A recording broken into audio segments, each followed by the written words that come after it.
મહિલાઓ આ વિડીયો ખાસ સેવ કરી લેજો અને પુરુષો પોતાની આસપાસની તમામ મહિલાઓને આ વિડીયો શેર કરજો.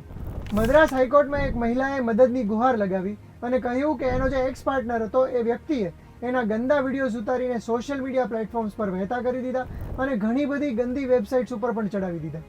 આ મુદ્દો એટલો સંવેદનશીલ હતો કે જજ પોતે એક ટાઈમે ઇમોશનલ થઈ ગયા અને એમણે કહ્યું કે જો આ જગ્યાએ મારી દીકરી હોત તો.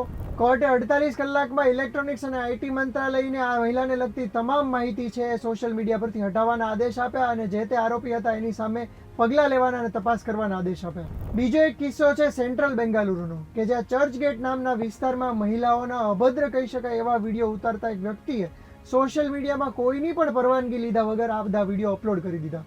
ઘણી બધી મહિલાઓને તો ખબર જ નહોતી કે એમના ખરાબ એંગલથી લેવાયેલા આ બધા વિડીયોઝ એ ઇન્સ્ટાગ્રામ કે પછી યુટ્યુબ જેવી વેબસાઇટ્સ ઉપર ફરી રહ્યા છે.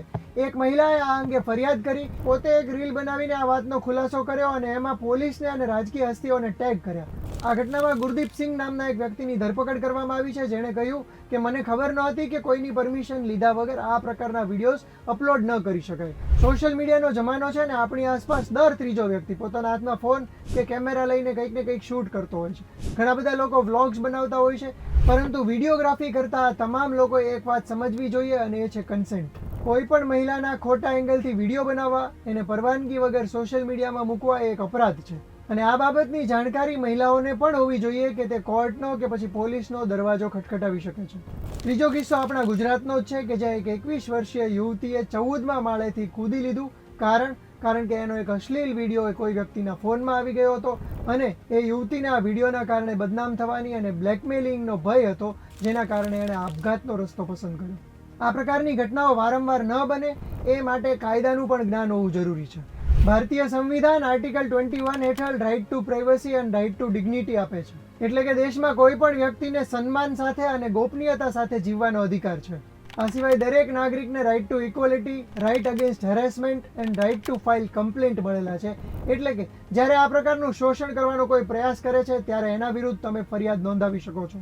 આ સિવાય જાણવા જેવા છે ઇન્ફોર્મેશન ટેકનોલોજી એક્ટ 2000ના સેક્શન 66 અને સેક્શન 67, જેમાં સ્પષ્ટપણે દર્શાવેલું છે કે કોઈ પણ વ્યક્તિનો જે અંગત ફોટો છે એની પરવાનગી વગર કોઈ પણ પ્રકારના સોશિયલ મીડિયામાં કે બીજા મીડિયા પ્લેટફોર્મ્સ પર અપલોડ ન કરી શકાય. અશ્લીલ પ્રકારના સાહિત્યની ફિલ્મોગ્રાફી કરવી કે પછી એને અપલોડ કરવું કે સર્ક્યુલેટ કરવું એ તમામ વસ્તુઓ ગુનાપાત્ર છે. આ સિવાય BNS એટલે કે ભારતીય ન્યાય સંહિતામાં સેક્શન 78 અને 79માં સ્ટોકિંગ, સાયબર સ્ટોકિંગ કે વોયુરિઝમને અપરાધ ગણવામાં આવ્યા છે. એટલે કે કોઈનો પીછો કરવો અથવા તો ઓનલાઈન કોઈને હેરાન પરેશાન કરવા અથવા એમની પરવાનગી વગર ગુપ્ત રીતે એમના વિડીયોઝ કે ફોટોઝ પાડવા. ખાસ જાણવા જેવી બાબત એ પણ છે કે જ્યારે આ પ્રકારના કાયદા હેઠળ કોઈ મહિલા ફરિયાદ નોંધાવવા માટે પોલીસ સ્ટેશન જાય છે ત્યારે એ મહિલાની આઈડેન્ટિટી છુપાવવી એટલે કે એની ઓળખ જાહેર ન કરવી એ પોલીસની પણ ફરજમાં આવે છે, જેથી કરીને કોઈ મહિલા બદનામીના ડરના કારણે ફરિયાદ નોંધાવવાથી ખચકાટ ન અનુભવે. આ સિવાય દેશમાં કેટલાક ઠેકાણે મહિલાઓ સાથે વર્ક પ્લેસ એટલે કે કામના સ્થળે પણ પજવણી થતી હોય છે. એવી મહિલાઓ પણ પોશ જેવા કાયદા હેઠળ ફરિયાદ નોંધાવી શકે છે. ફરિયાદ નોંધાવવા માટે 3 ઓનલાઈન પોર્ટલ પણ છે, જેમાં shebox.nic.in છે.